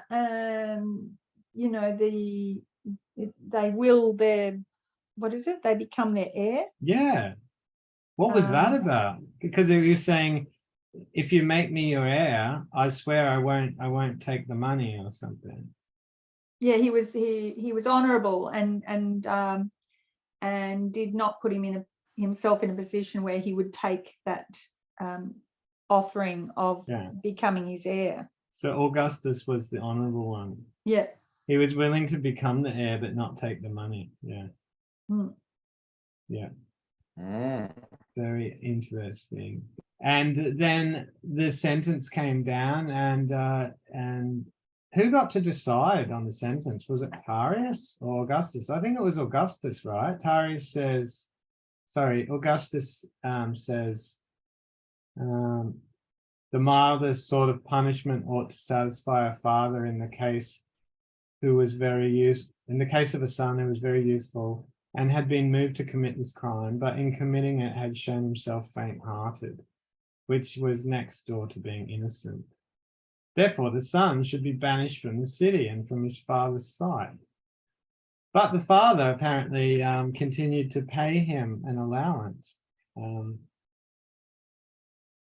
forever, I don't know, for the rest of his life, perhaps. So pretty good outcome there for the son. In exile. In other news, in ancient Rome, Yes. okay. And what that shows us apparently is that Augustus showed concern for his subjects, and he's willing to sit in and visit people's houses and listen to their gripes and become a co-heir to their children. And there's a great quote here that I'm sure Jodi's marked. In the eyes of a ruler, let no man count for so little that his destruction is not noted. Be he what he may, he is part of the realm. That's what I like to think about my workers, Shannon. You don't flay them daily? Yeah, they're all part of the realm. Oh, okay. Did you initially try it? I reckon, like, if you flayed one of them, if they're like giving you a bit of lip, although they arrive late, I reckon all the others will step in line. They'll see your true power over them. Strangely, if you've ever been a boss, you have to be careful how you talk to your workers these days, because they get really upset quite easily. It's really hard, like, to balance between getting people to do things, but balancing their emotions is challenging. You feel like a babysitter, and in a way, I can see that this parent metaphor fits really well, not only for running a country probably, but also for running a business. I was at a job site the other day, and this guy who works with me, he was such a fuck up. He just didn't even bring the right clothes. He didn't have long pants, and it was a construction site. They wouldn't let him on.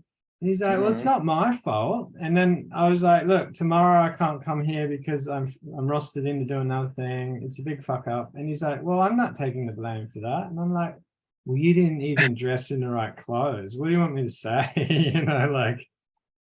And he's like, well, and I said, I called you and told you even. And he was like, yeah, but I thought you were joking. Why were you joking? Oh, Jesus, really?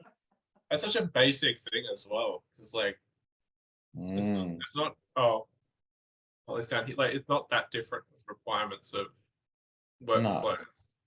Is he just starting in the industry? No, we've been working together for 12 years. But familiarity breeds contempt. I think that's another saying. That's why just one of them, just a little bit of flailing. Like, it needs a flailing. Yeah. You've been too nice to them. That's the problem.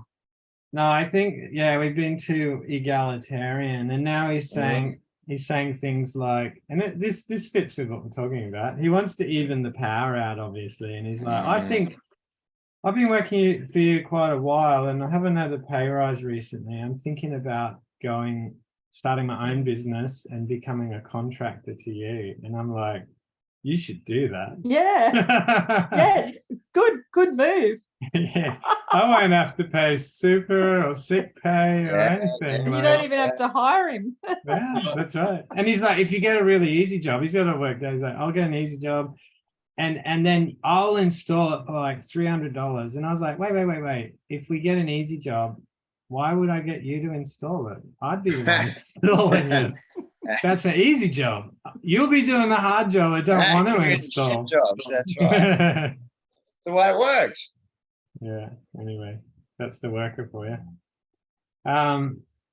See, it must be hard being an emperor. Jesus Christ. At least you got the power of life and death, and you got supreme power. You don't That's have to right. worry about. It's not a woke culture at that But time. you do was it? have to worry, Johnny, that if you start beating people and killing them, that their children are going to pop up like branches on a tree. and come back at you in the next generation. That's right. And your henchmen might turn on you. They'll be like, hang on, we That's need a true. pay rise. And you're like, sorry, the Yeah. bank's gone. It's empty because I've thrown a few good games at the Coliseum. And they're like, that's it. We're going to have your head. Yeah. Oh man, it would have been dangerous games in those days. Plenty of plotting would have been going on, but plenty of little it was all the time, wasn't it? Little subgroups were plotting. The army was always plotting, and Well, the generals apparently the generals were the ones. they controlled the Praetorian Guard or the military or whatever, and it was basically whoever had the favor of the military and had enough money to pay them could kind of had a lot of power. So yeah, you had to watch out basically. And I retired from teaching, and it was all because I couldn't do the following, I couldn't be the one who will draw the blood of his pupils if their memory is weak, or if the eye is not quick and lags in reading. Oh no. You weren't mean enough, is that what you're saying? Yeah. Strict. We're just jumping back to the text. I think like number 17. Yeah.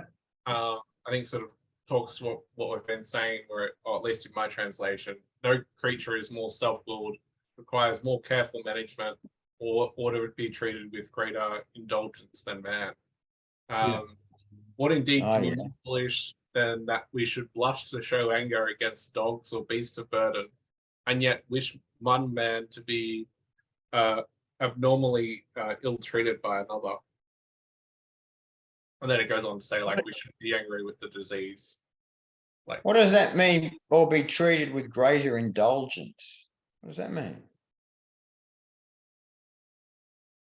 No creature like leeway. more requires more careful management. That's fair enough. But then ought to be treated with greater indulgence than man. I wonder what that means. Oh, in my translation, it's saying handled with greater skill than man. Oh, that makes more sense. Which gives it a bit of a different spin. So Different spin, yeah. Instead of just being like what you would with an animal, I think he uses the example else just before that actually. Like if you were really good with horses, I imagine you can calm them down. That'd be the way to treat them. You wouldn't bash them. You need a gentle, steady hand to calm the horse.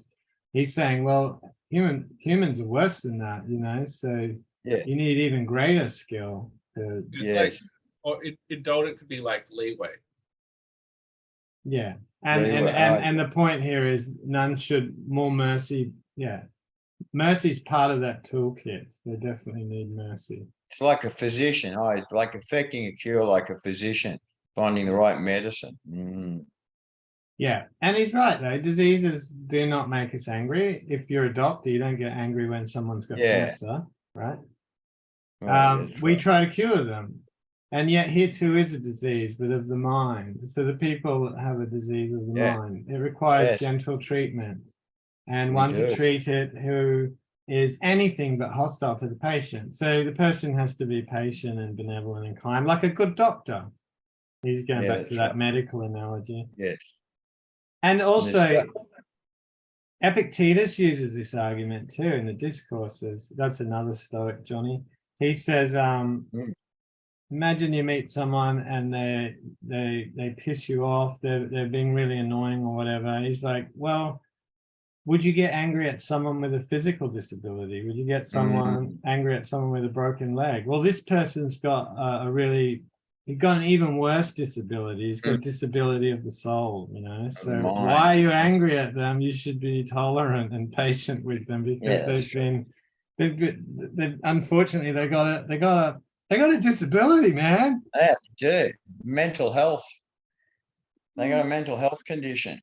Basically. Yeah. Yes, basically. Yeah, Shannon doesn't like that distinction, but it kind of is, right? Like for the Stoics at least, these people who don't know how to have the right beliefs about things, kind of have have a problem with their Yeah. health. Yeah, it's fair enough. If they haven't got ethics, they're not loyal, they don't understand the benefits of reciprocal mercy or empathy or compassion. It is a type of, it's mind. It's all mind illness, isn't it? It's all Mm. That's illness kind of the of the point. mind. Yeah. Yeah. And he says, and this is interesting because there's a similar argument used elsewhere by Cicero or the Stoics, I can't remember, about using different kinds of medicines to treat the disease. So he says, if you're a good physician, you don't give up on the person straight away. You kind of, what does it say? You should wrestle with their troubles and stay with them. Some you should reproach with their malady. Some you should dupe by a sugared dose in order to make quicker and better cure by using deceptive remedies. The aim of the prince should be not merely to restore the health, but also to leave no shameful scar. So this is obviously a direct kind of analogy to the work that the philosopher does or the rhetorician does when he gives certain kinds of arguments that create different changes in the soul of the student. Sometimes they say you need to use bitter medicines, like bitter arguments, and sometimes sweet arguments, honeyed arguments, depending on the particular condition of the patient. I Who like was it? that Who was it? idea of the deceptive remedies, the better cure, like a placebo, isn't it? Sort of like an early placebo, an early reference to a placebo. Absolutely. Who was the 19th century guy that said, trying to talk reason to someone who's trying to talk sense to someone who's sacrificed reason is like trying to administer medicine to the dead.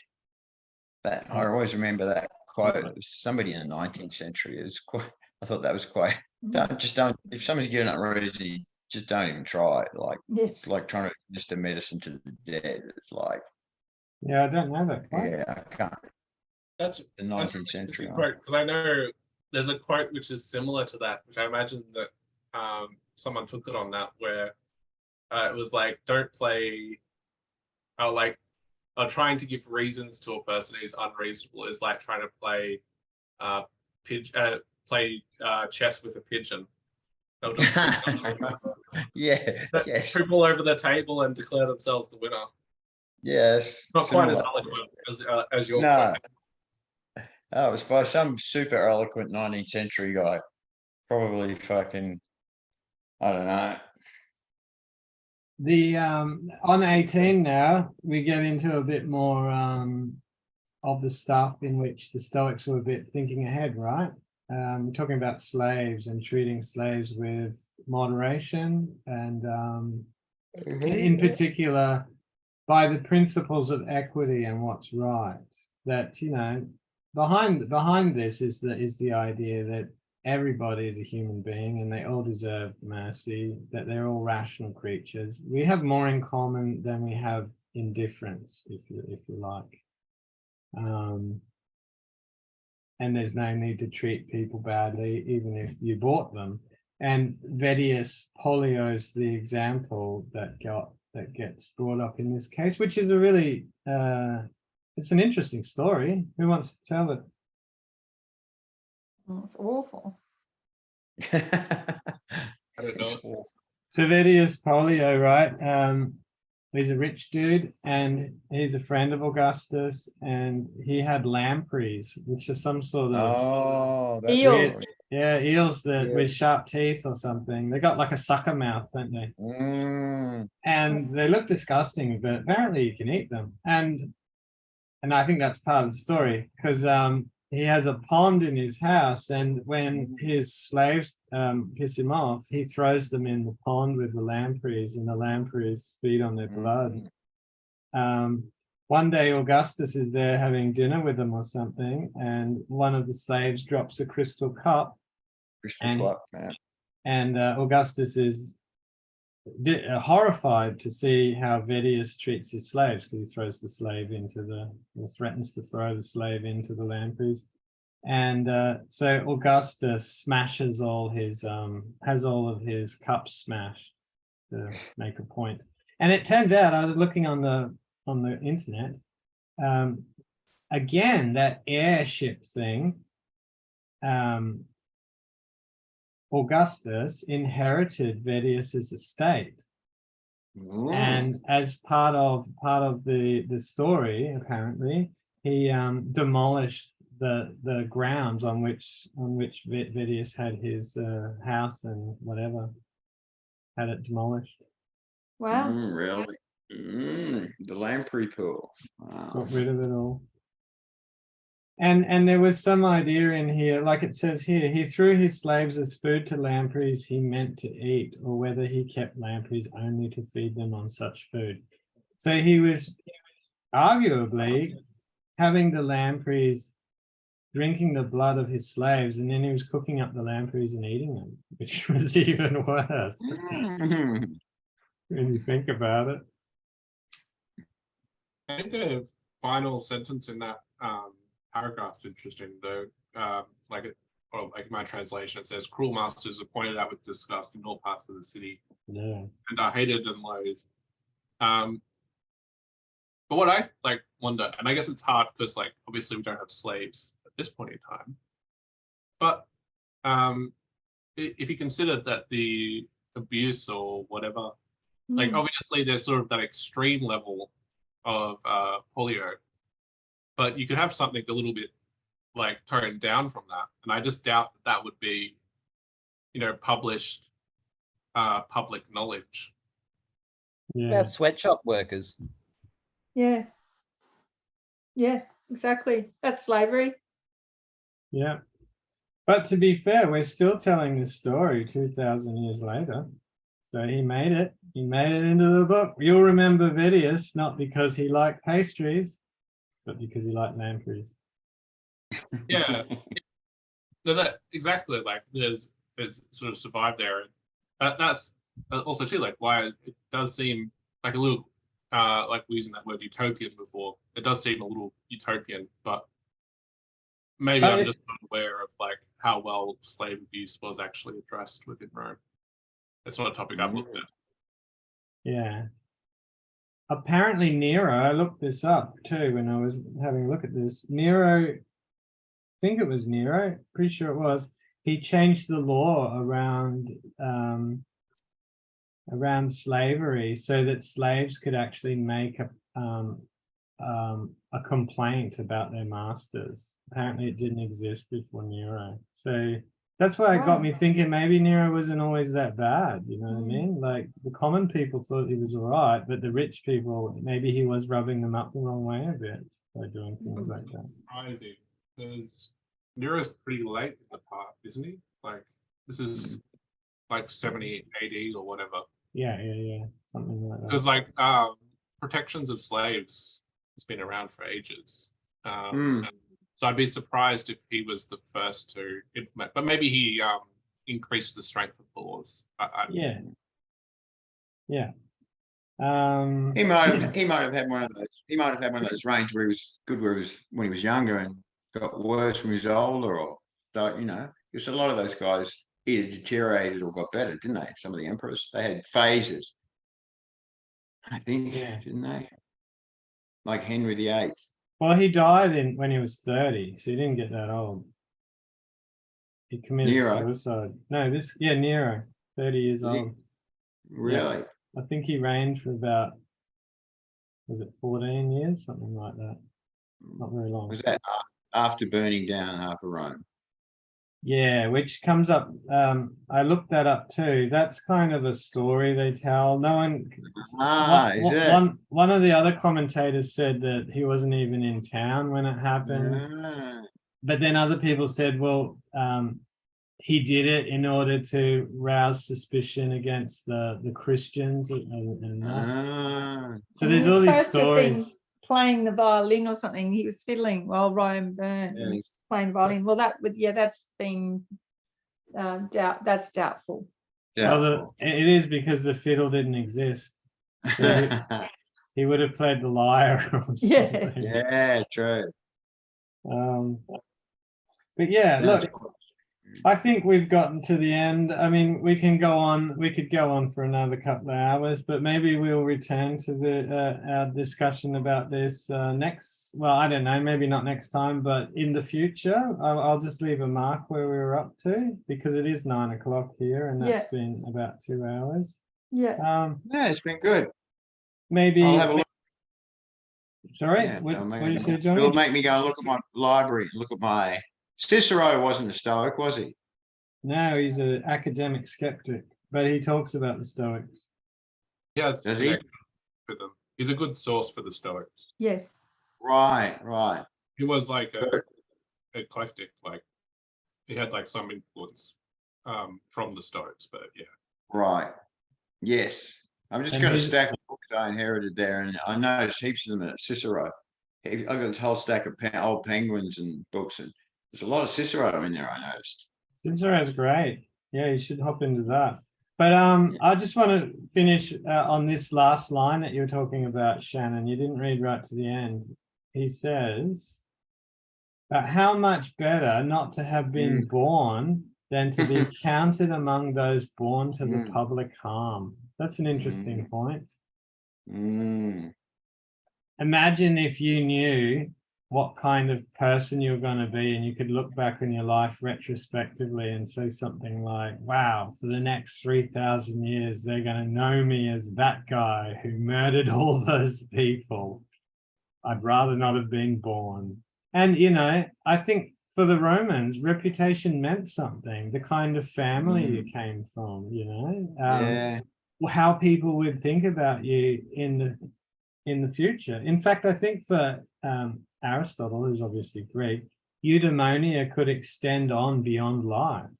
So, Oh, really? yeah, this idea that maybe reputation means something. So what do you think about that, guys, in closing? Can you imagine what Hitler thinks about himself now if he could possibly be aware of his reputation? He'd be like, I can't believe they're still going on about that. It was only 9 million. It wasn't even 9 million. It was 8.5. Oh no, he was so drug fucked by the time it was all over for him. He had a big run of a lot of narcotics. He was completely insane by the end. All those drugs he was using, man. Oh. So in closing, what do you guys think? What's closing statements?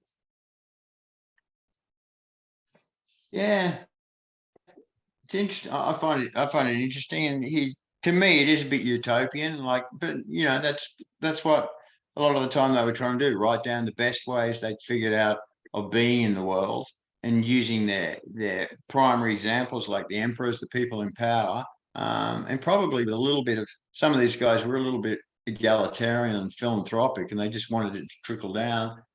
Probably down below in the lower, people were treated much poorly by each other. I guess they hit this guy's trying to promote that the ruler should really be, you know, a symbol, and to get other people to channel the way they're behaving, it'll trickle down, I assume. Sort of that's sort of what, isn't Sounds good, makes sense. What do you think, Shannon? I think he's pushing it harder because he's trying to get Nero to be on side, and also to probably trying to politically stabilize the country of like, oh look, Nero's going to be like this. He's such a good guy. Don't revolt against him. So I feel like it has two parts. But yeah, it is hard to read it because I feel like there is definitely a lot of political movements that are ingratiating. Yeah, they can be kind of not that I'm familiar with this period, but like at least like little parts I've read, it seems like it it can be hard to fully consider it. But yeah, it's a good text. Like, it's interesting. It's got some interesting things in there to dig into. Yeah, it's a good choice. Cool. What do you think, It's Jodie? quite wordy. I really enjoyed it. I thought it was it was because of the small amount I've actually read of him. This was I've only read probably a couple of essays and a dozen letters, So this was excellent to work through this in its entirety. I really did get a lot out of it. I thought, and I know it's being translated and there's different translations, but certainly as a writer, you know, I'm starting to see why he was so venerated and respected. Yeah. Very good writer. Yeah. Mm. Makes it does make Marcus Aurelius's attempt quite like, because Marcus, the meditations like that is so powerful and such pithy, concise little packages. I mean, it makes that quite, even elevates that more for me now because of how concise he was with his stuff. And well, completely different. Yeah, completely different goals in their writing, weren't they? Like they totally different purposes in a sense. Yes, he wasn't as political, I guess, was he, Marcus? Well, it was just something he was writing to himself and probably wasn't that's intending anyone else to read it, was he really? apparently. Yeah. One- And it one was other more, thing- and it was more like a philosophical exercises. Yes, You yeah, know, he was actually carrying out the, you know, the gathering up of texts and thoughts that would help him to memorize Yeah. and to apply That's them in true. his daily life, you know. yeah. That's why I find them so useful, because they come across like that. Mm. You know.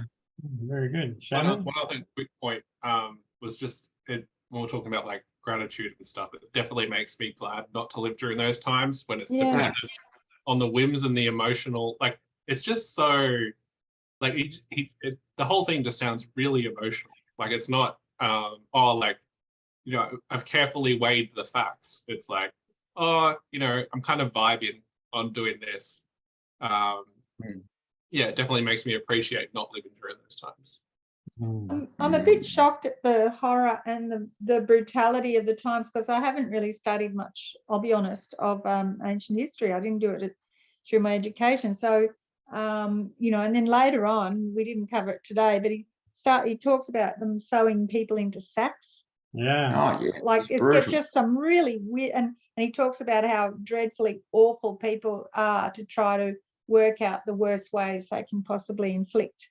yeah, You know, and torture. you just think, oh my gosh, you know, I mean, blah, you know. Yeah.